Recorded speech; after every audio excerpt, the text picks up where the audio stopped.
Chapter 5. Tallia. The fields surrounding Kerith were a hellscape. Funeral pyres cast a ghoulish pall over the sun, and the stench of rotting and burning flesh was enough to turn the strongest of stomachs. Katlyn, and Gail as she preferred to be called now, rode with cloths soaked in wine over their faces, but even so, the air made their eyes water. Everywhere, bodies of men and horses waited to be burned. There was more work than there were undertakers in the kingdom, so the citizens and soldiers helped in the grisly aftermath.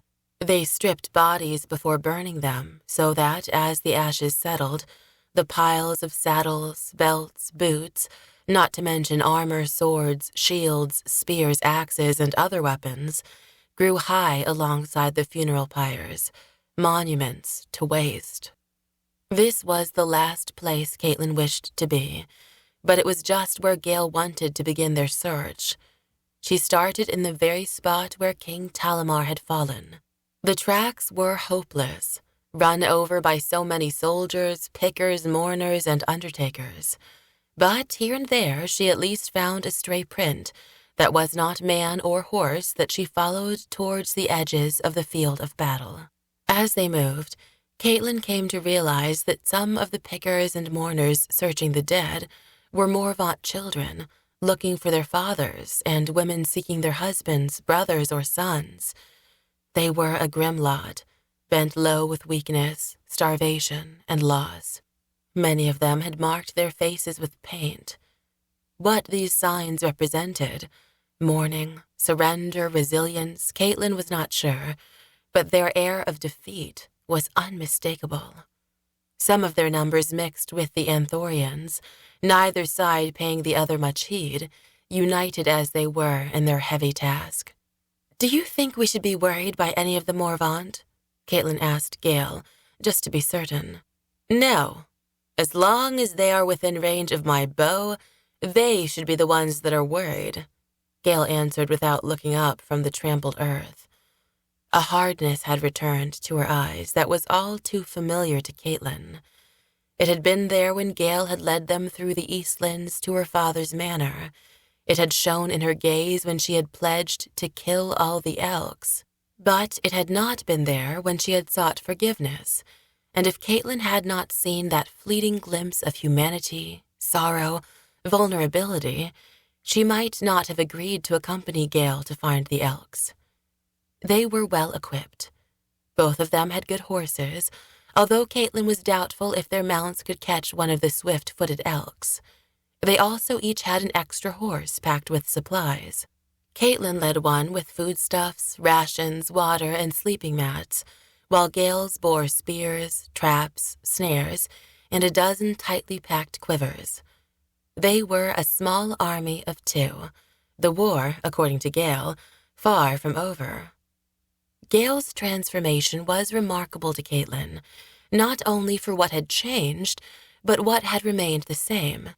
Katlyn did not doubt the sincerity of Gail's tears during her confession and apology.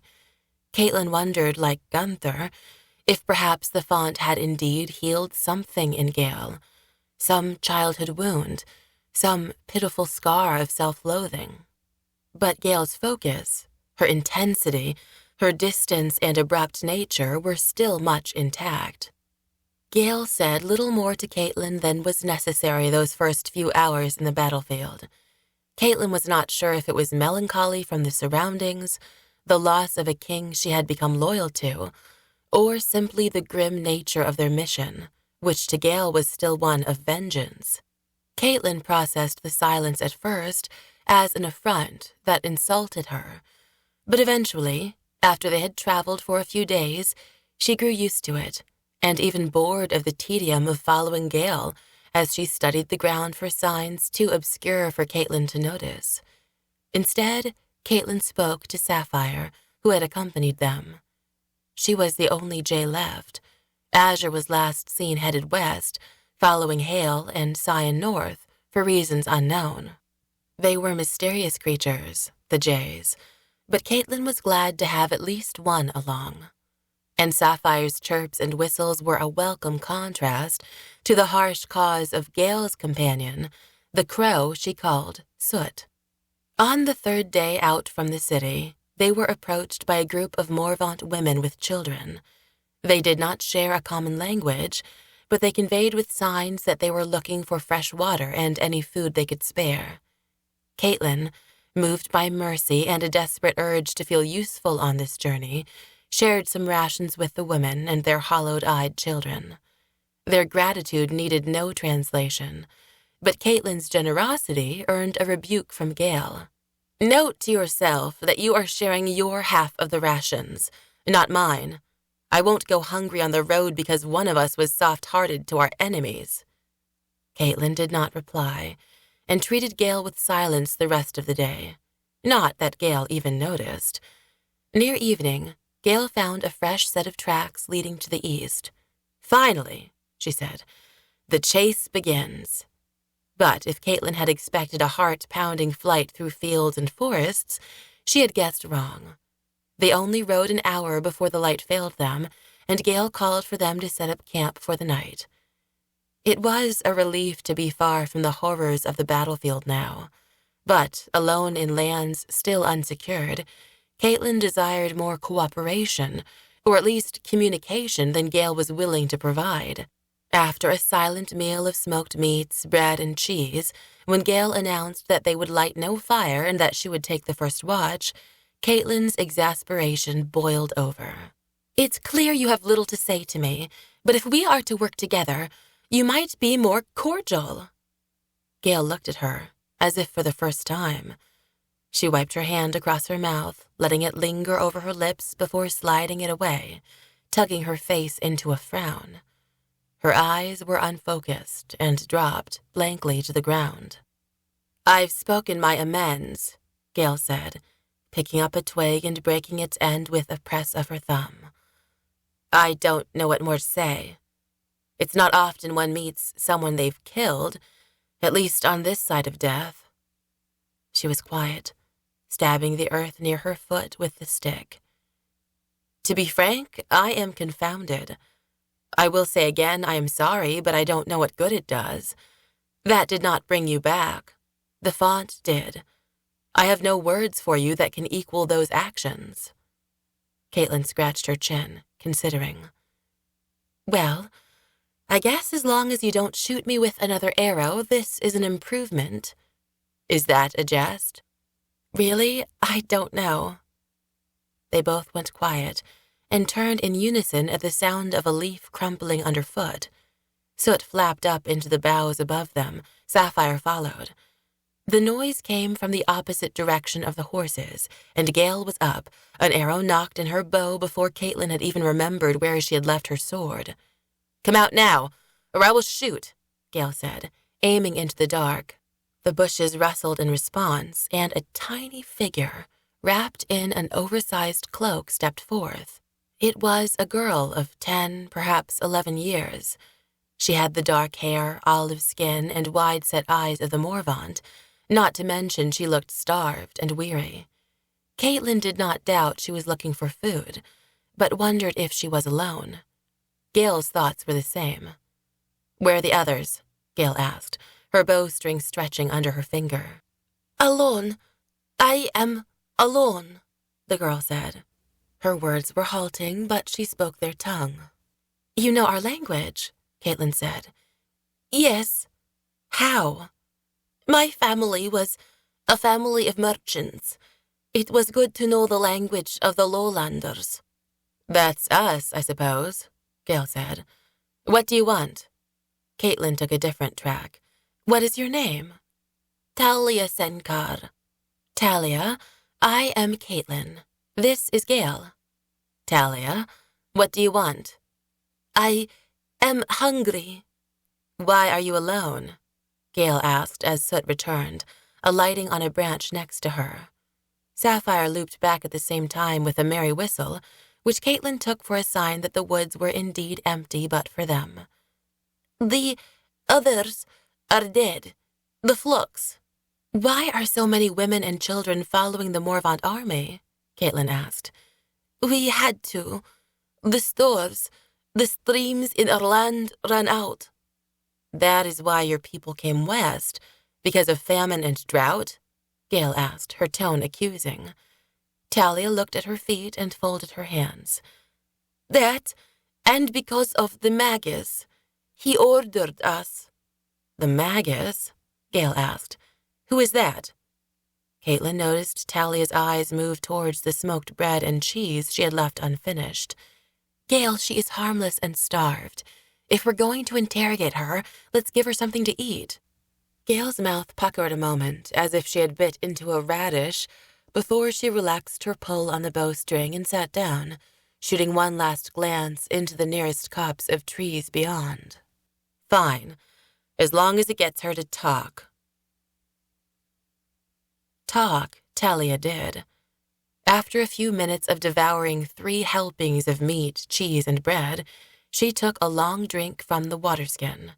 Her strength recovered. Tallia began to tell her story and the story of the Maurvant.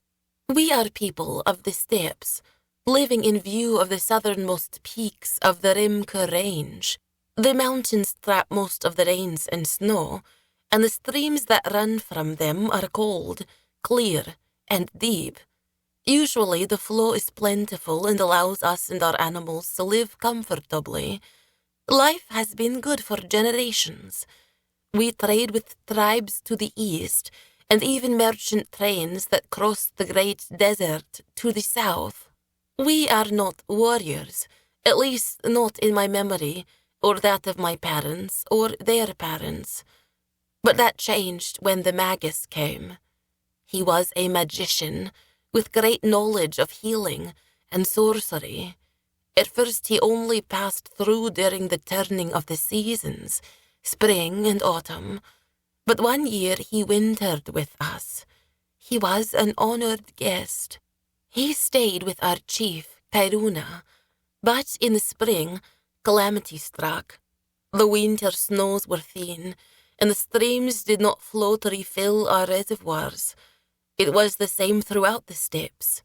Some said we had offended the gods, and the elders called for a sacrifice. Others simply migrated, but they soon returned, for our nearest neighbors to the east also were experiencing famine. Soon a disease struck the potato and tuber crops, and we were left with few stores.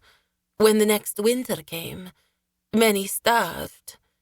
It was then that Chief Kairuna, the high chief of our lands, called the other chiefs for counsel. With the magus at his side, he claimed to know why our land had been devastated. A powerful sorcerer in the lowlands, in the land of Kerith, had cursed us. War was the only answer. That is a leap, from sheep herders and potato farmers to raiders. What proof did this magus have? Gail asked. His proof was in his power. He could conjure flame from his fingertips, lighting from his palms, and bring light to the darkest of night. Too bad he could not bring rain to the driest of steppes, Gail grumbled. So he persuaded your people to march on Kerith? Caitlin asked. Yes, Tallia said. As young as she was, she understood the shame of it, swallowing and casting her gaze downward. Gail leaned forward on her haunches. Where is this magus now? I do not know. Perhaps still in our village, for he did not come with us west. Figures, Gail said. He said he would remain behind to protect the weakest, those who could not travel. This was strange, but other strange things took place. Tell us, Caitlin said. Our chief Kairuna disappeared. It was said he went west to prepare the way to victory, but he was an old man. I did not think he could make such a journey. We never came across him as we moved west. It was like he disappeared. So the magus sent you to war but remained behind? He sent his beasts, the elks. 3 of them. They led us. Led you? Could they speak? Caitlin asked. Tallia tilted her head, her eyes narrowed. No. Why would they speak? Gail was baffled as well. Sort of a preposterous question, Katlyn. Not after what I've seen, was all she felt like offering. They were cunning creatures, though. Almost wise, they seemed, Tallia continued. Some people even came to worship them. They were grand, terrifying beasts. We have seen them, Gail said, her lips a fine straight line. Then you understand. Our men grew confident, overconfident, the women thought, bloodthirsty. Our warriors slew innocents.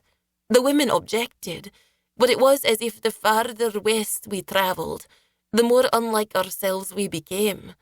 We forgot our ways. In sight of the plenty we found in the lowlands, we became thieves. Not to mention murderers, Gail said.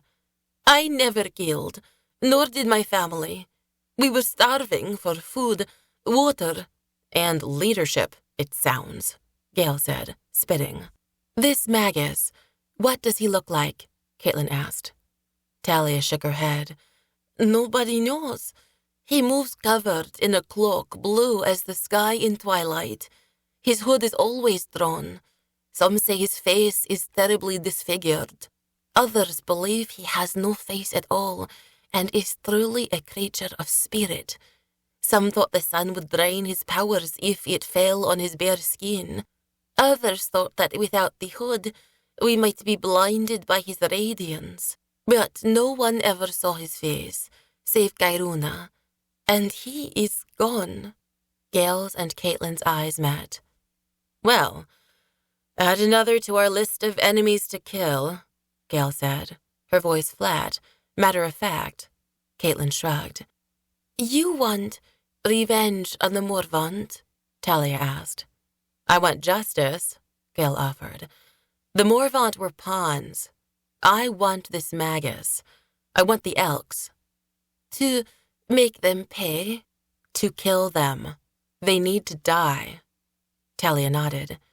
They must, for they ruined my people too. I know where they are. I will show you. Chapter 6. The NATALIE. They rode for 2 days. On the evening of the second, they reached the glen where Tallia said she had seen one of the elk while she had been foraging for berries. The three of them waited another night, perched on a bluff overlooking a lake, until they spied their quarry. It was morning, the mist still thick over the waters, when the elk emerged from the woods and approached the lake's edge to drink. Gail was swift to arm herself with bow and quiver, a long spear and a sharp knife that Katlyn did not doubt was meant to flay the beast. Stay down. Keep the horses quiet, Gail said before she disappeared over the edge of the nearest outcropping. They did not see her again until she emerged from the trees far below. An arrow knocked in her bow, her steps slow and deliberate, akin to a cat stalking its prey. The elk was one of the very monsters that had slain the king. In many ways, it was a mirror opposite of Adamantus. The creature was bulky, where Adamantus was lithe, its fur thin and gray, revealing a hide that was dark and mottled. Its face was ghastly, some of its teeth curved into points like a wolf's. Its eyes glowed dark red, and as with Adamantus, they held a fierce intelligence. The antlers were most familiar, branching blades of something like steel, something like bone, the same substance that made up Adamantus's own crown. Now the antlers glistened in the sun, some points sharp, others jagged and broken, but all dangerous. Tallia covered her mouth with one hand and reached for Katlyn with the other. She is brave, she whispered through her fingers. Or perhaps mad, Katlyn thought. If nothing else, Gail was skilled. She moved with restraint, holding a pose, motionless when the movement of the elk called for it. As Gail closed in for a shot, Katlyn realized that the dark elk was even larger than Adamantus. Gail, already small in stature, was dwarfed by the creature's imposing size, her body barely longer than the length of its legs. Nonetheless, She continued to creep towards the beast as it drank, until she came to a break in the grasses that lined the boundary between forest and lake. There she lifted the bow, lined the arrow up with her target, and let fly. Katlyn was surprised. She actually heard the thud of the arrow as it struck and embedded itself in the hide of the beast. The elk did not flee like some panicked animal. Rather, it snapped up its head, shook its neck as a bull might after being bit by a fly, then turned to face Gail as she now charged, her spear leveled, its barbed point shining. The elk bellowed, shook its neck again as if to dislodge the arrow, lowered its head, and charged. Katlyn had to admire Gail's determination. She did not falter in her attack. Instead, she splashed into the water, spear in hand, and thrust at the elk's neck. Katlyn heard a loud crack as the animal deflected the spear with its rack of antlers. Gail stabbed at it again, once, twice, and then, after the third time, it lowered its head and charged. Gail stood her ground in water up to her shins until the last moment when she pivoted left and heaved the spear into the elk's shoulder. The blade grazed flesh, opening up a bloody rent. The wound only seemed to infuriate the animal. Even on the bluff, Katlyn and Tallia could hear the creature hiss through its nostrils. Gail threw herself forward again with the spear, but this time the elk caught it in its rack of antlers. Much as Katlyn had seen Adamantus do, it twisted, locking the spear among its branches, then wrenched it out of Gail's grasp so that it landed with a splash, its wooden shaft floating while its steel point touched the muddy bottom. Gail drew her sword with one hand and wielded her knife with the other, but already she was lost. Without the spear, she had no range to reach beyond the elk's antlers. The animal rounded on her, turning the axis of their fight, charging from the shore and backing Gail into ever deeper water. Sword met antlers with a shower of sparks, but Gail struggled as the elk pushed her in water up to her thighs and then her waist. "We've got to help her," Katlyn said, leaping up and running to the horses. Tallia followed, willing to join the fray, but seeing that she could barely reach the stirrups of the saddle, Katlyn ordered her to stay put. The route to the lake Katlyn had to take by horse was longer than the path Gail had scrambled down, but Katlyn made up for it when she reached level ground, and she spurred her mount into a gallop. The elk's ears turned in her direction, and she noted one of its eyes roll towards her, but the creature continued to push Gail further into the water. She slashed and hammered at the rack of antlers, but the outcome was inevitable. Soon Gail's arms were skimming the lake's surface as she moved.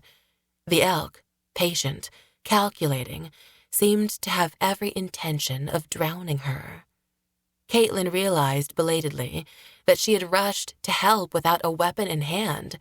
She searched the saddlebags and found a hatchet for chopping wood, but she was loath to get close enough to use it. Instead, she looked for Gail's spear, and finding its shaft bobbing in the choppy water, she forced her horse into the lake, bent down, and clasped it. It was heavier than she imagined. She had to brace it against her side, but with both hands on the shaft and it pinched against her body with her elbow, she goaded the horse to close in on the elk. Katlyn jabbed the point at the elk's hide, but her force was insufficient. The blade grazed the skin, slicing some strands of hair and leaving a narrow cut, but it was hardly a wound worthy of a deadly hunter. It was enough, however, to turn the elk's attention to her. Katlyn froze, realizing she had no follow-up attack, much less a defense in mind. The elk reared up on two legs and let out a bellow that startled the horse so that it turned to flee. The elk splashed through the water to stand in their path. Red eyes, red mouth, and a gray-black face soon splattered with blood as it tore open the horse's neck with its antlers. Katlyn watched her mount's eyes roll, wide and panicked, as it fell into the lake, thrashing in blood-stained water. Her rescue was ending in ruin. Katlyn kicked her legs free of the stirrups to save being pinned beneath the dying horse. Gail took advantage of the diversion, wading into the shallows to re-engage on better footing. The elk reared again. For a moment, Katlyn, half wading, half swimming for more shallow water herself, hoped that Gail now had the opening she needed to pierce the elk's breast with a sword. Gail set her feet to do so, but the elk struck first, landing its forehooves on top of Gail and driving her beneath the water. "Gail!" A weighted snare spun through the air. Meant to entangle a swift-moving animal's legs, it struck the dark elk in the head to little effect. The creature persisted in holding Gail, thrashing under the water, turning only slightly to take note of Tallia, who had adjusted the stirrups of one of the remaining horses to ride down from the bluffs and join them. But as she neared, her horse panicked, and she had to drop both hands to the saddle simply to keep from being thrown off. Katlyn rifled through the submerged saddlebags on the dead horse to find the hatchet she had forsaken earlier. She pulled it free but was forced to pause, contemplating just how close she would have to come to the elk to use it, knowing how little damage she had wrought even with a spear. We are lost. In the span of that passing moment, something crashed into the water to her right from the direction of the shore. At first, Katlyn thought it was Tallia riding to her, for the shape had 4 legs and threw up great fans of spray. But this was no horse, for it wore a crown of glittering, pointed antlers of its own. "Adamantus!" Katlyn cried. Adamantus' attack forced the dark elk to turn and meet him. Antlers met antlers with the sound of swords clashing. Katlyn rushed through the water to where Gail had already surfaced, coughing, and Katlyn helped her to the shore. Now it was a battle between beasts, one elk against the other. With size and strength on its side, the dark elk by all appearances had the advantage. It quickly forced Adamantus backwards with almost the same ease it had with Gail, at least until Tallia intervened. Showing poise and experience only a girl raised on the steppes, riding horses to corral sheep could, Tallia threw out a lassoed line, snagged a branch of the dark elk's antlers, tied the rope to the pommel of her saddle, and pulled it tight. The tug threw the dark elk off balance, and Adamantus lurched forward, sinking his own antlers into the chest of his opponent. The dark elk let out an anguished gasp, but it was hardly finished. It regrouped and sidestepped to give itself slack in the line. Tallia threw another weighted snare, this time at its legs, but it only wrapped around one. "Come on, we have to help," Gail said, her voice still weak from nearly drowning. She waded to where the spear had fallen, picked it up, and raced at the hind quarters of the elk. Unlike Katlyn, Gail thrust with enough force to make the dark elk's back legs buckle. The spear, lodged in the tight mounds of muscle, swung left, knocking Gail onto her backside, splashing down into the water. Tallia and her horse continued to pull the dark elk, and Adamantus swung and slashed as Gail fought to grab the swinging spear shaft again. She finally landed on it, twisted it free, and struck again. The pain caused the dark elk's back legs to collapse, its rump dropping into the water. It hissed and groaned, growing panicked now. Gone was its ferocity and its calculating gaze. Pink foam formed at its mouth, and its sides were drenched in blood. Adamantus, finding solid footing, charged once more. This time, as the racks of antlers met, Katlyn saw a piece break off from the dark elk's crown and spin towards shore. Its neck was twisted, the force from Adamantus and Tallia's mount pulling hard at it. Katlyn became aware of an artery, surrounded by corded tendons glistening on the bloody skin.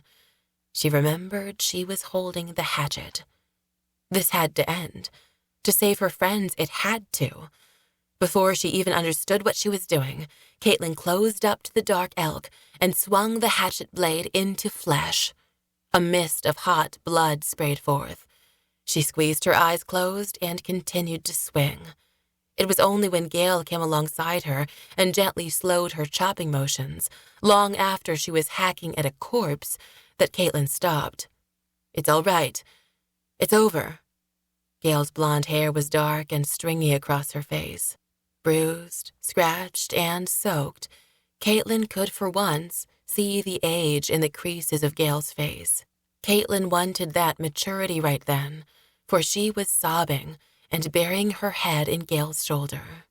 There. It's over. The water swirled, and Katlyn knew Adamantus had swept up on his long legs close to them. Gail removed an arm from Katlyn and held up her knife at guard. "I mean you no harm. I never have," came the deep, baritone voice. She felt Gail stiffen at the sound and knew she had to compose herself, for the moment called for it. She wiped her eyes and, in doing so, realized her hands came away red.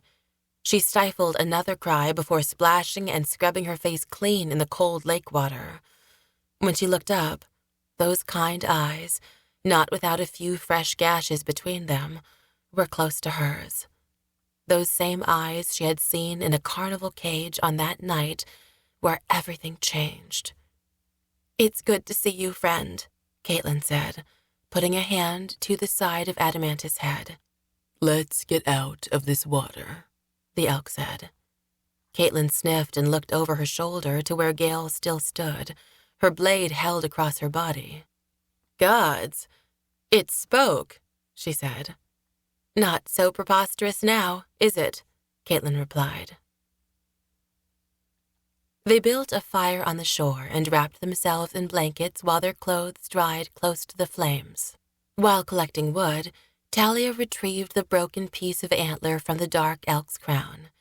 It was about the size and shape of a small dirk, and she presented it to Katlyn. "Among my people, we award trophies to the hunter who strikes the decisive blow. That was you." Katlyn grimaced with the memory of the unbridled violence of the kill. The images in her mind still made her cringe, but there was a calm intensity about Tallia, even a proud glint in her eye, and at that moment, Katlyn realized she had underestimated the girl.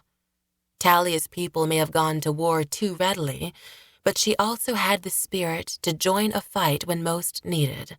Katlyn took the antler with a shallow bow and stuck in beneath her belt while Adamantus looked on, his expression inscrutable. "If you can talk," Gail said, adjusting the blanket around her shoulders, "you can start explaining yourself, Elk." "His name is Adamantus," Katlyn said. Gail snorted and nodded at the elk to start.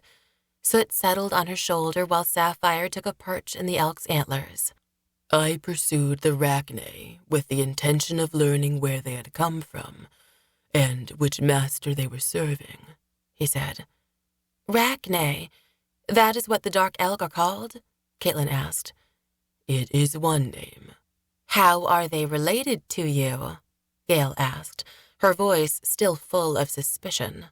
"They were bred as servants of the Kryen. It took dark arts to make them into what they are. We both come from hardy, long-lived creatures called the Stygorn. In response, the Vespar endowed my kind, those who had not been twisted by the Kryen, with gifts, wisdom, and tongues, when they chose to make us their allies." "I missed a history lesson here. I know none of these tribes. The Kryen, the Vespar," Gail said. "Not tribes, but orders of warrior sorcerers. The Vespar served under the rule of the city of Skylin, but they became corrupt and turned into the Kryen. They were defeated by the last of the Vespar, Arin Hintland, who disbanded the Vespar shortly after, lest their powers tempt others to the same fate as the Kryen." "Seems like a waste of power to me," Gail said. "Their secrets were not all lost. Their knowledge and memories are safeguarded, in case need arises once more." "How about now? If these Rachne are back, does it mean the Kryen are too?" Gail asked. "No, but it does not augur well. The Kryen discovered the secret to immortality.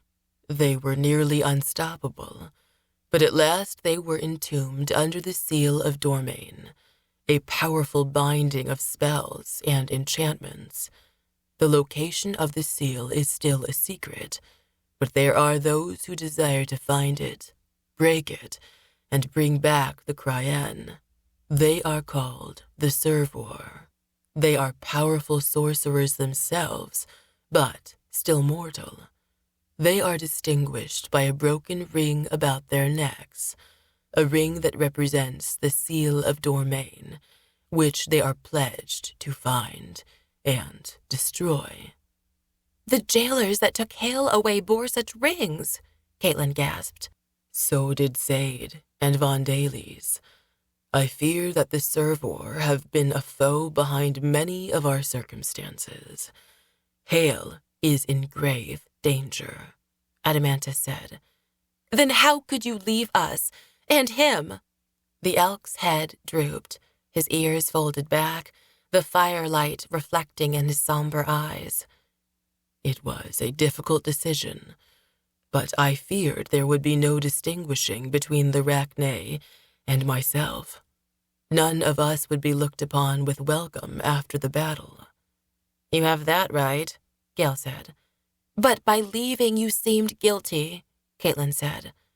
I know. It could not be helped. I had to track the Rachne. I had to find who was behind them. We might have learned that for you, Gail said, readjusting logs on the fire. She urged Tallia to share her people's experience with the Magus. Adamantis listened without moving, his eyes fixed on the girl as she spun out the story of the Maurvant's own fall. Do you think this Magus could be a Servor? Gail asked the elk when Tallia had finished. Perhaps.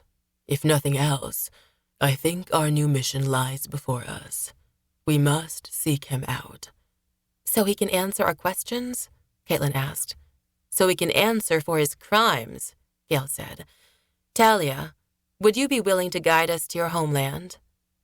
Tallia nodded, but her attention was elsewhere.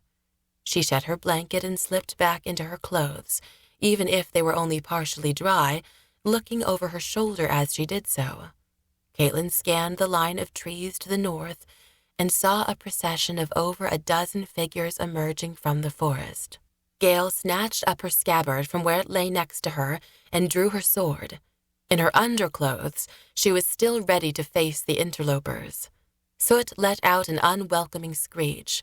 The crow's call and the sword unsheathing caught the attention of the closest of the figures, a man in a sulphurous yellow cloak. His eyes were tiny and dark, and his knuckles were white where they clutched a staff, its top adorned with antlers from an ordinary deer. His face, like the others, was painted white with black, red, and blue markings. They are NATALIE, Tallia said. Who are they? Gail asked, taking a fighting stance. My people, Maurvant who worship the Rachne. What do they want? Gail said, eyeing them over her blade. Nothing of us, Tallia said, looking to Adamantis and then to the dark shape of the dead elk, half submerged in the glassy water of the lake. They will want to pay their respect to the slain one. She was right. The Maurvant, or NATALIE, were less interested in them and even Adamantis than they were in the dead elk. A few glanced in their direction, examining Adamantis with some curiosity, but then moved on with the rest, wading into the water where they began to beat their breasts and let out miserable wails while they tore at their garments, mourning their fallen god. Are your clothes dry? Adamantis asked, his voice low. Mostly, Caitlin said, touching her tunic. Then it is best we are going.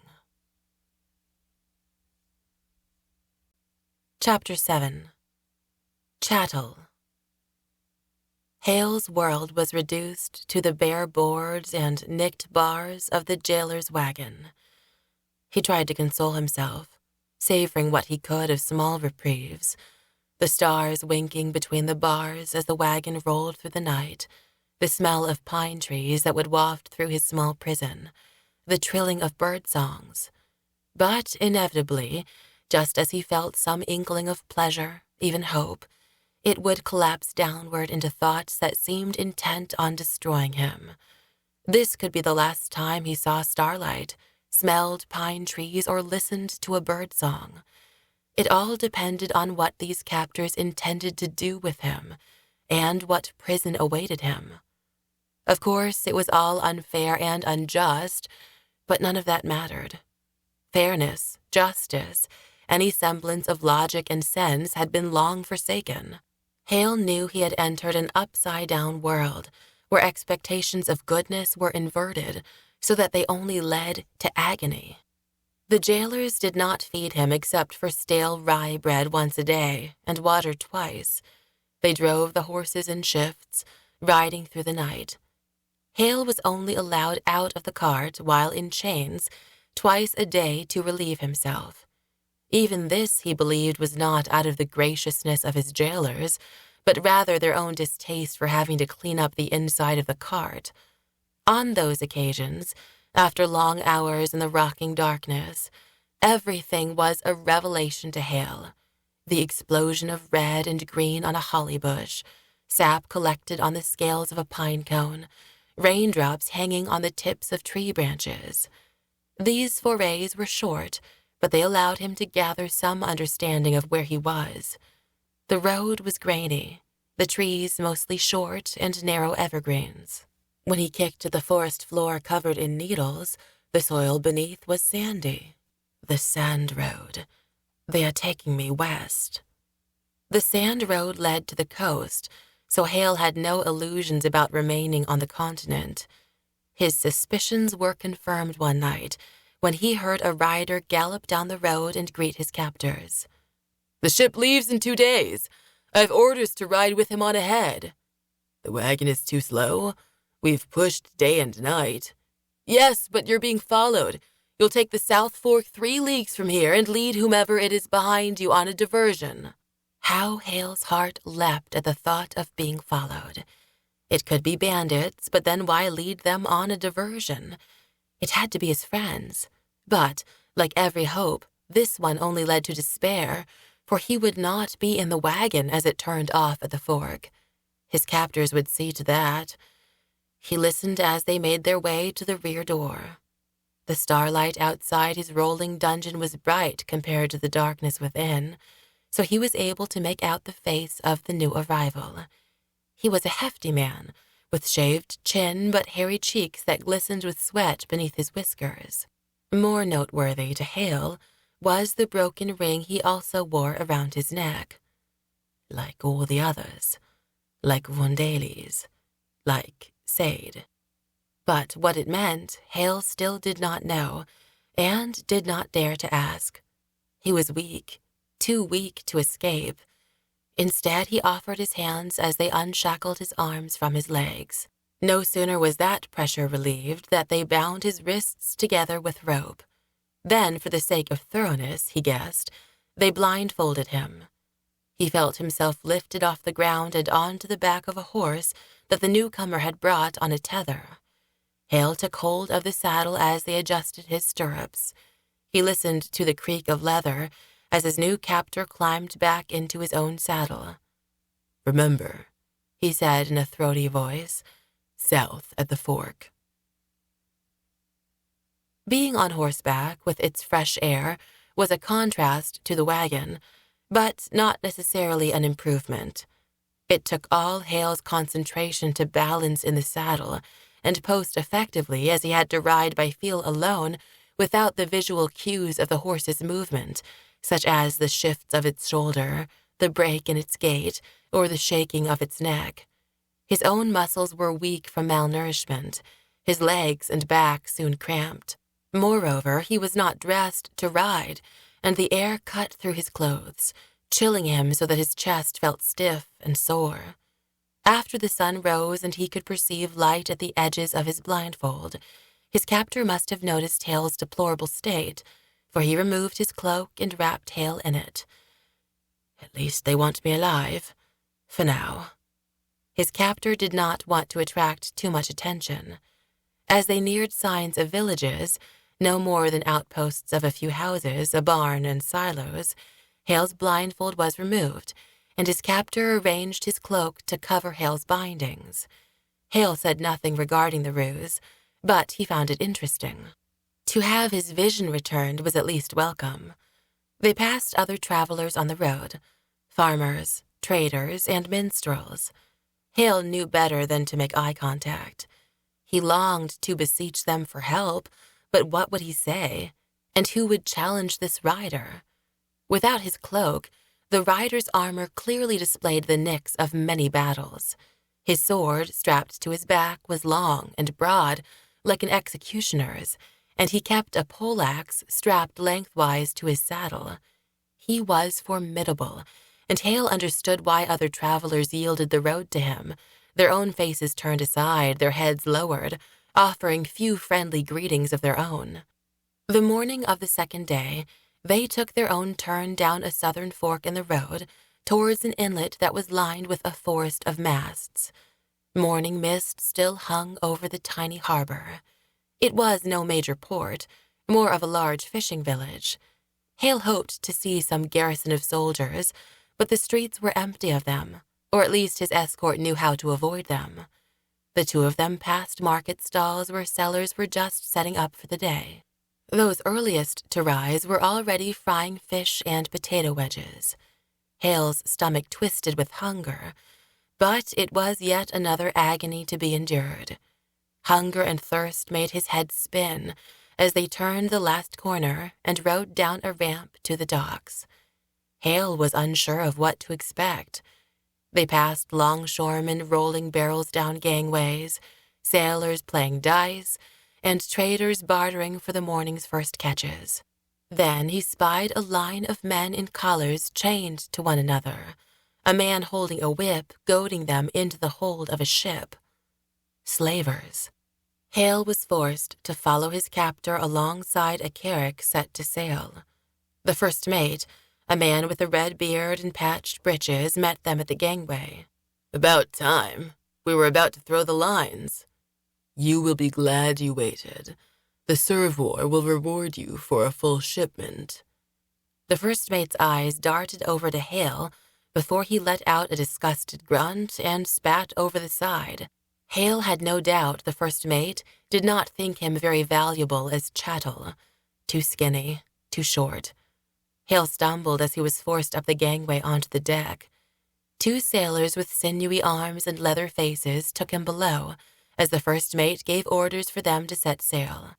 The hull was warm with the heat of so many bodies, at least 5 dozen of them, all men or older boys packed in next to one another, their knees bent to their chests, the air foul with the odor of their bodies and their waste. Soiled hay was scattered on the floor, not unlike in an animal stable. Haille could not imagine that humans could be forced to endure such conditions. He started to gag from the stench alone until one of the sailors struck him in the face. "No puking on my shoes. Just had them cleaned, I did." "Shut up," the other sailor said. The last stall at the stern was empty. The sailors shoved Haille down into it, locked in his wrists, and turned to leave him. Then Haille vomited. It was nothing but bile and the saggy remnants of the last piece of bread he had eaten. Now he watched it slide across the boards as the ship caught a breeze, listed, and rowed out to sea. "What's your name?" The voice came from beside Haille. He turned, his chains clanking, and wondered if the question was meant for him. In the stall next to him, separated by a narrow board, sat a man whose facial features were lost beneath an overgrown beard and long tangles of hair. His bones stuck out through his shirt, which was worn so thin that Haille could see the scars on his shoulders and back. He bore all the signs of long imprisonment. "You got a name, don't you?" "Derek," Haille said, falling back to the false identity that had served him previously. "Joff," the man beside him said. "That over there is Dennis, that is Scott, Sam, and Him, he hasn't talked yet. And him, I can't remember. He don't talk much either." Joff nodded at a few other men with similar beards and unkempt hair hiding their faces. Some were like Joff, thin and wasted, but others barely fit into the stall they were locked into. They were so hulking with muscle. "Are all of us men?" Haille asked. "So it seems," Joff said. "Likely we're being shipped somewhere to be workers, slaves for some builders." "How did you come to be here?" Haille asked. His throat was sore and his mouth dry, and it was difficult to concentrate, but the sound of a human voice kept his mind off his hunger, thirst, and overall agony. Companionship was a sort of nourishment just then. "How did any of us? Debts, drunkenness, women, betrayal, being at the wrong place at the wrong time." "Do you know anything of our captors?" "They're slavers. What else is there to know?" the one called Dennis said from across the aisle. "We're slaves," Scott said, eliciting a few weak chuckles from the men around them. "Just in case you didn't know." "Scott, always a wizard with the obvious," Joff said with the weary familiarity born of long, forced company. "Just keep your mouth shut around the guards. Do what they say, and you'll still suffer, but you'll suffer less for it." Haille nodded, not that Joff noticed. It was not long before the forehatch opened and blinding daylight poured down the length of the stalls. Haille almost wished the darkness had not been diluted, for in the light he could see the lice crawling through his companion's hair, and surely that was itching he felt on his own scalp. A porcine-faced guard came down the aisle, poured water in the upturned mouths of the prisoners. He did not make much effort to ensure that the men received their full share. Really, he just dumped the ladle over their faces, whether conscious or not. The prisoners did their best to wake their neighbors if they were sleeping, so they would not miss their share. Some asked for a second helping, but all they received was a kick from the guard. "We call him Guardy. No one knows his real name. Doesn't matter. Just don't make him angry," Joff said in Haille's ear.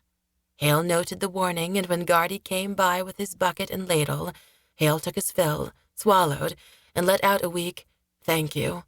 Guardy, already halfway, turned to the hatch, stopped, spun back, leveled the ladle at Haille's face, and said, "What did you say?" "Leave him alone, you fat slob," Joff said. "He just got here." "And you didn't," Guardy said, kicking Joff in the side.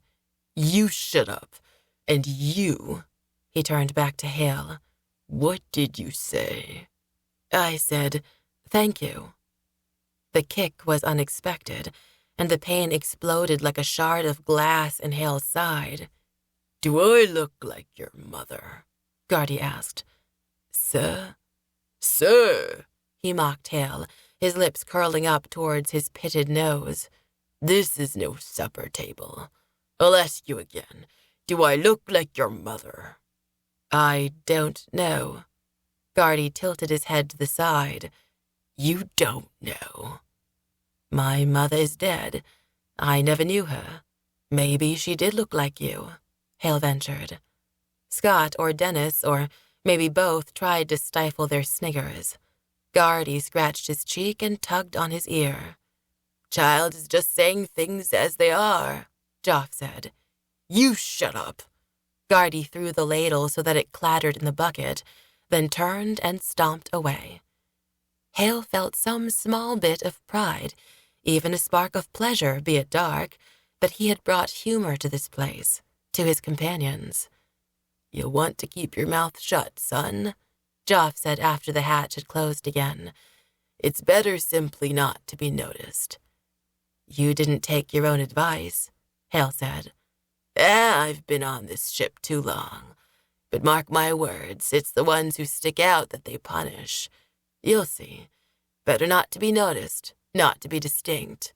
Be a plain, gray man." Joff was right. When Guardy returned the next day, he didn't even tip the ladle so Haille could drink from it. Instead, he dumped Haille's portion on his head. "Going to thank me now?" Gardy clomped away laughing, tipping the bucket and draining the rest for himself. Haille tried to suck in the moisture from his clothing, but it was too little to quench his thirst.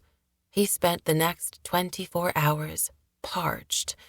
Even the occasional draft from the ocean was torture, a threat to steal away any precious moisture his body had left.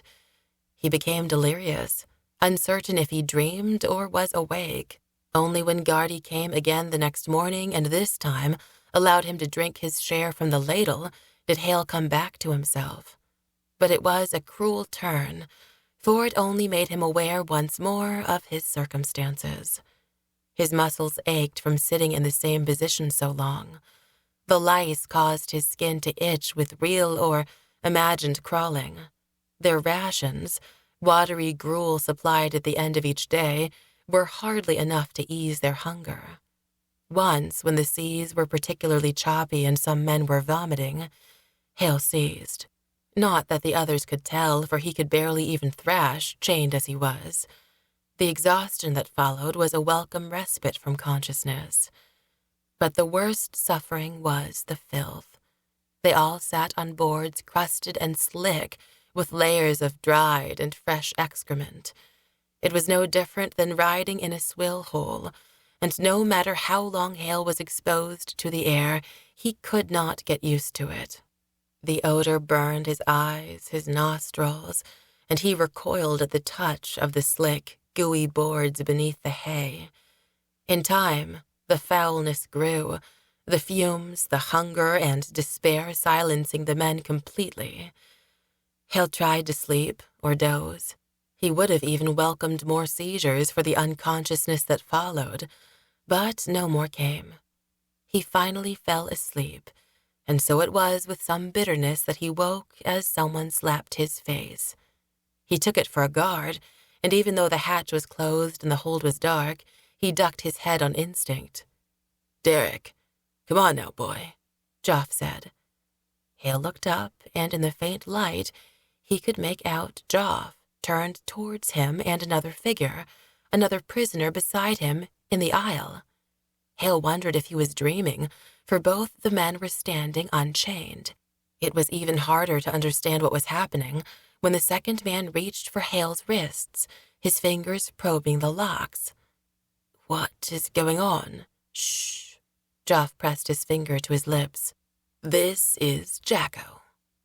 The second man was jabbing a thin strip of metal into the locks on Haille's wrists. After a few clicks and twists, the shackles opened. "Aye, there it goes," Jacko said with an air of satisfaction. "I was an entrepreneur of sorts before they caught me." "An entrepreneur?" Haille asked. "A thief," Joff said, helping Haille to his feet.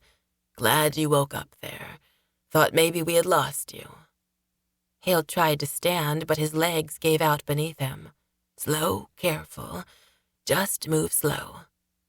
In the darkness, Haille could see other prisoners freed, stretching their limbs and helping each other to stand. Jacko had a pick or two on him. He'd been working at his locks this whole trip. Once he got free, he went down the line to free us all. "But it's no good if we are still trapped in the hold," Dennis said as Jacko worked at his locks. Jacko was a small fellow with bright eyes that reflected what little light there was, just like a raccoon. "I have a plan," Jacko said, his teeth flashing as he ground them with the effort of turning the tumblers of Dennis's locks. The manacles popped open, and Dennis was free too. The men gathered in the middle of the aisle, whispering, rubbing their wrists and supporting one another to stand. "Stretch while you can. Conserve your strength, because we'll have to go back into the stalls," Jacko said. "You just set us free. I'm not going back," one of the men said. "Yes, you are. Just don't lock your shackles down. Keep them loose. Gardy and the others won't even notice," Jacko said. "We'll bide our time and wait until we've pulled into port. Then when they open the hatch, we'll get the jump on them. They will never expect it." "Why not the next time Gardy comes down?" "Because are any of you sailors? Can you navigate a ship?" No one answered. "I thought so. We don't even know where we are. So, we wait. Once we're on land, we'll have somewhere to run to. Then, it's every man for himself. But first we kill the crew," someone said from the back. "I'll second that," another man said. "We'll do whatever we need to," Jacko said. "But be patient. We will be free." The men played along with their illusion of still being bound, almost too well. They were cooperative and obedient with Gardy. Not a single one had an insouciant word for the guard, who appeared to miss the opportunity to find reason to beat his charges. When he had completed his rounds of watering them, he stepped next to the last man in the row and stomped down on his feet. The prisoner coughed and spit, but Haille could have sworn he heard him chuckle too, as if he was in on a joke lost on Gardy. They knew when they had reached a harbor because the waves that had rocked the ship for so long were absent. Jacko was the first to stand up and position himself beneath the hatch. The other men who were strong enough came alongside him. They had no weapons, except the very chains that had formerly anchored them to their stalls. Haille left his own links behind, but all the other men held theirs in clenched fists. The wait grew long as the ship slowed, finally sliding into the quay and stopping with a gentle bump. Sailors hollered as they threw mooring lines ashore, their footsteps pounding overhead. The gangway dropped. The entire deck was alive with the sound of the crew completing preparations to process their cargo from the hold. The lock on the hatch slid out of place with a bang. "Steady, boys," Jacko said. After a pause of a few breaths, the hatch groaned open. The light, even on this cloudy day, was blinding, but the prisoners let out a startling war cry and charged up the steps, drowning out the curses and exclamations of the unlucky sailors who stood closest to the hatch. The men fled up the stairs, some running, others crawling, but all free. Their numbers overwhelmed the crew. Haille heard splashes as some sailors dove or were thrown overboard. As Haille and Dennis finally made it up the steps, they passed Gardy's body, his face swollen and dark, his eyes wide, lidless and bulging, a prisoner's chain pulled so tight around his neck that the pinched folds of his skin bled. Haille stumbled on the stairs, and Dennis reached over to help him. Haille was weak, and his legs, especially his right, were stiff and cramped. He knew he would be no help in the fight, and concentrated on escape. Half the prisoners had already left the railing and were racing away for freedom. Haille leaned against the ratlins, breathing heavily, and took in their surroundings. It was their ill luck that they had not arrived at a busy port where they could disappear into a crowd. Rather, they had docked at the quay of what appeared to be a fortress. Its blunt, unadorned towers rose up, dark monoliths against a sky the color of iron. It was strange, this place. Even for a castle, it seemed weirdly abandoned. There were few workers along the docks, no sellers, no merchants, nor women or children.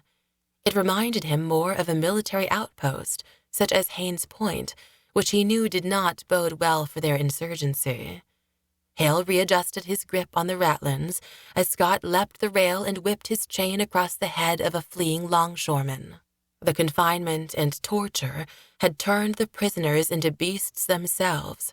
Dennis, who was nearly unrecognizable in the light of day, bent down to help Haille, but his right leg was obstinate and refused to move. "Go, I'll fend for myself," Haille said. But Dennis, perhaps out of some paternal instinct, refused, doing his best to lift Haille into his withered arms. Despite Haille's own emaciated frame, Dennis was too weak himself, and they both collapsed on the deck, running feet passing on either side of them. Haille turned his face up to the brutal, angular wall of the fortress. His eyes fell on a single window, where a figure, who he guessed was a boy perhaps a year or two his junior, watched with rapt attention. Their gazes met briefly, before Dennis tried to help Haille to his feet again, but by now Haille already knew that the stiffness and spreading paralysis in his body was no cramp, but an imminent shaking spell. The shaking took him. The last thing he remembered seeing was the boy in the window, studying him with a distant, curious expression, just before the deck boards came surging up at him, and Haille dropped face first onto the planks. Chapter 9. Rebellion. Commotion at the docks broke Gregor's concentration. The elegant script with long serifs slipped out of focus, and his eyes drifted towards the window. He had resolved to remain seated, to turn back to his folios, when a man's panicked scream, followed by what sounded like war cries, confirmed to him that something was truly amiss. The windowsill was cold to the touch, and so was the sea breeze in his face, but neither registered long in his consciousness once he saw the battle unfolding quayside. Disheveled, bedraggled men surged up and out of the hold of the ship at port. Slaves, Gregor reckoned, the newest shipment that they had procured to work on the Castle Dralstrom's crumbling seawall, but somehow they had freed themselves, and neither the crew nor Gregor's own servants were able to stop them. "A rebellion on the quay," a gravelly voice said from behind him. Gregor hid his displeasure at Felix's unannounced arrival. Gregor was the titular ruler of Dralstrom, and by extension, all of the Servwar, but Felix still felt free to sneak up on him, and, Gregor suspected, check up on him regularly. Gregor didn't like it, but, as always, he was careful how he played out his hand. After all, his role called for a maturity beyond his years. "The guards look reluctant to interfere," Gregor said, noticing how the Servwar fighters, men selected for their cruelty and brawn to be the muscle of the order, remained on the battlements. "I imagine they await orders before they abandon their posts and join the fray. Reluctant they would be to harm slaves, as they would likely take their places on the seawall if we run short of workers." "We can send some of our students, then, to quell the fight. It might be good practice," Gregor said, trying to sound bold, decisive, and hiding the speculative nature of his statement. "We could, sir. Do you think they're up to it?" "Not if you just questioned it." Gregor was growing impatient. His attention locked onto one slave in particular, a young man, pale and emaciated, who had fallen down on the deck, shaking in a sort of fit. Another older slave bent over to try to attend to him, while the others continued their revolt. The chaos was growing and ran the risk of spreading. Gregor saw two guards struggling to close the doors on the gate between the bailey and the docks, while slaves, swinging their chains as weapons, approached. All order might be lost if the slaves infiltrated the castle. Gregor reached out with his power, extending his consciousness around the doors the way vines might creep along their lengths and edges. Once he held them firmly in his mind's grasp, he slammed them shut and locked them with a final flourish of his hand. The guards who had been leaning against the doors lost their footing and fell into the mud. Gregor had half a mind to go down and spell the slaves into submission himself, even if the cruelty of it unnerved him. "Well done, my lord. Will you go down to stop the rebellion yourself?" Again, Felix showed an uncanny ability to guess his innermost thoughts. If for no other reason than to be contrary, Gregor turned on his heel and walked away at a swift clip. "No, I will call upon the Revenant. A phantom of that statue should keep them in line for years to come." "A wise choice, my lord," Felix said. "Damn you, Felix. Damn you." The Revenant waited in repose in a chamber that only Gregor was allowed to enter. It was in the far northwest tower of the castle, the entire wing of which was off limits to all but he. However, he suspected some of the lower-ranking Servwars, Felix's spies, snooped through some of the hidden passageways. Yet none of them knew the castle's secrets like he. None of them had grown up in the place, and none of them had the freedom to explore castle and grounds as he had. It was difficult to tell where the rocks and cliffs ended and the fortress began, its own steep walls, imposing battlements, cut from the same gray-black stone of the isle. Drowstrom offered a sinister face to the world on an unforgiving crag, the shoals of which had been the graveyard for many a ship. Dig in the shingle of the shore, and one would find bones, it was said. With the commotion at the quayside and lessons in session for the students, Gregor was confident he was alone, so he broke into a less than dignified run down the corridor to his private study. He entered through a heavy iron door that opened not with a key, but with spells that he snapped out with a flash of his flattened palm. Then he climbed a stairwell that wound up into the highest chamber of the tower. The shutters were fastened closed, and the room was lost in gloom except for the merest cracks of light outlining the windows. This high up, it was impossible to keep out the wind that churned over the sea and piled storm clouds into the great thunderheads that poured down daily on the isle.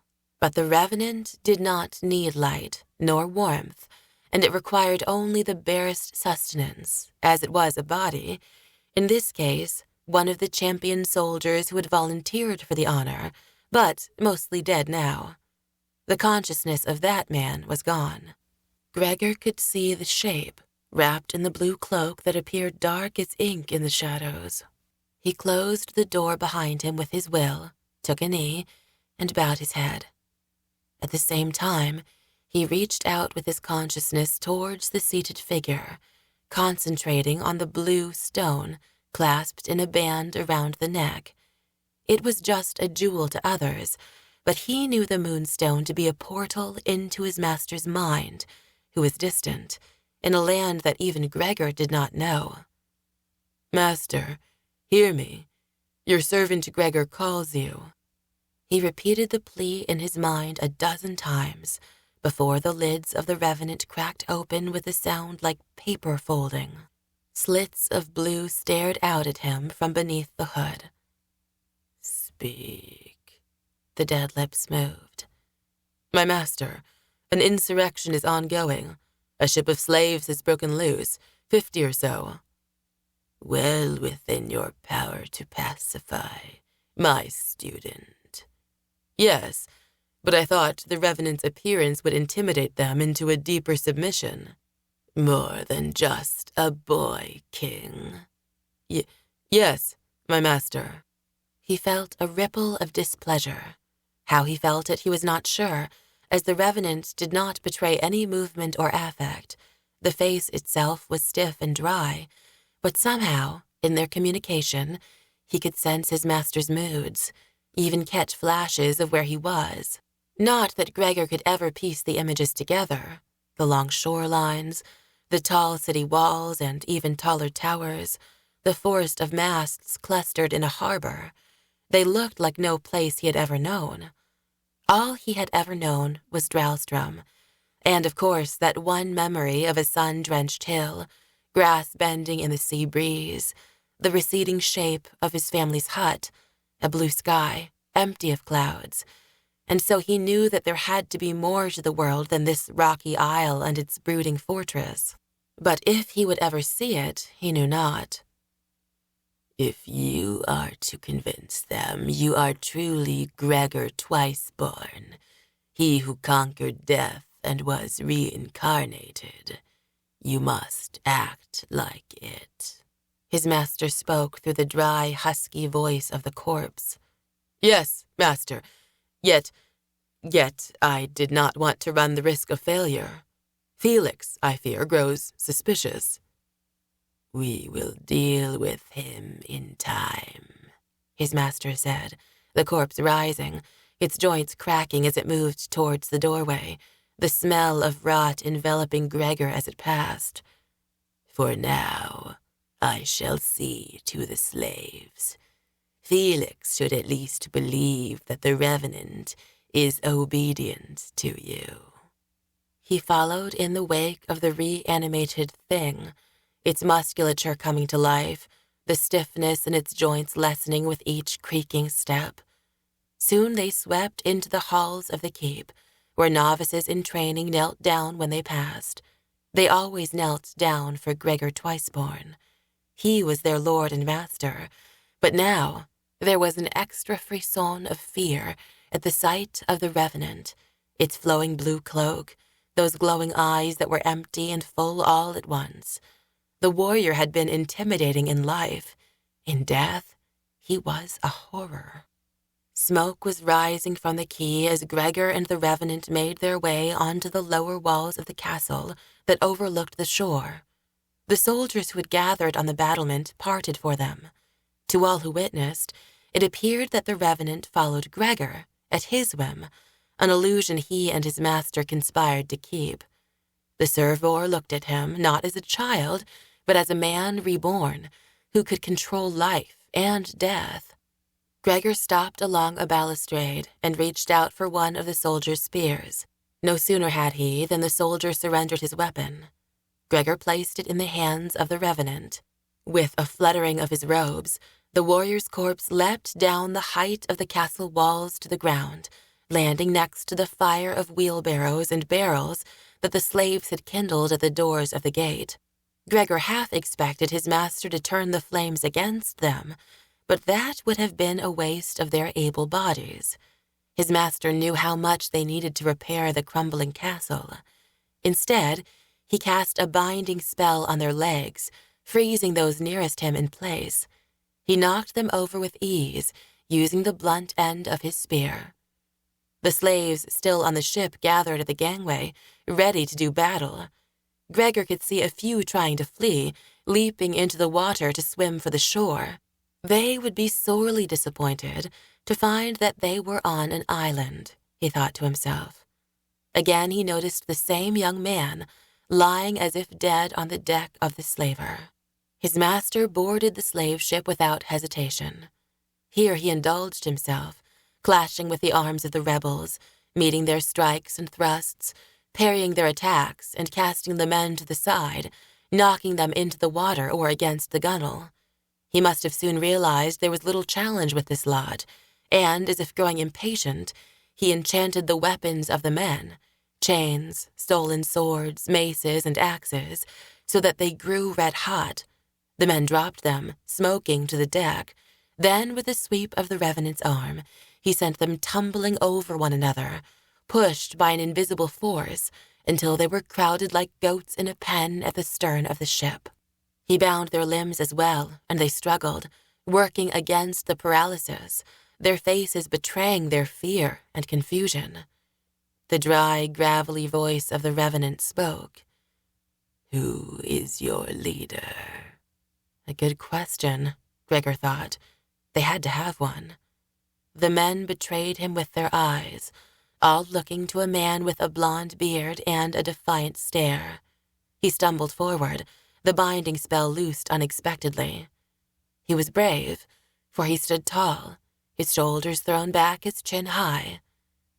"What is your name?" his master asked.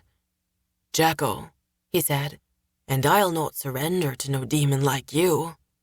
Jacko took full advantage of his freedom and lunged for the Revenant, swinging a studded mace. The Revenant stepped aside, and in the same motion, he summoned a sword to his hand from one of the frozen slaves. Jacko redoubled his attack, but it was short-lived. The Revenant parried his next charge off to the side and caught Jacko by his long hair. The sword came down in a silver blur, and in an instant, the deck was sprayed in blood. Both Jacko's hands lay severed on the boards. Jacko dropped to the ground, his mouth agape, a scream yet to emerge. He stared at his own bloody stumps, cowering as the Revenant stepped closer, anticipating a more fatal blow. It did not come. It wouldn't, Gregor knew. Jacko would be spared, to be an example. The Revenant spoke. "The same fate waits for any other man who attempts insurrection. Work diligently, and you can earn your freedom. Now, who still dares to challenge the servor and Gregor the Twiceborn?" No man moved. The doors of the gate opened, and the servor soldiers poured forth to restore order and dispose of the bodies of the dead slavers. His master's work done, Gregor moved the revenant towards the port side of the ship, where the corpse knelt down beside the prone young boy, lifted his head by the hair, looked into his face, then released him, the sound of his head hitting the deck echoing off the castle walls. Curious, Gregor thought. He turned to the sergeant on his right. Bring that slave to me, if he is still alive.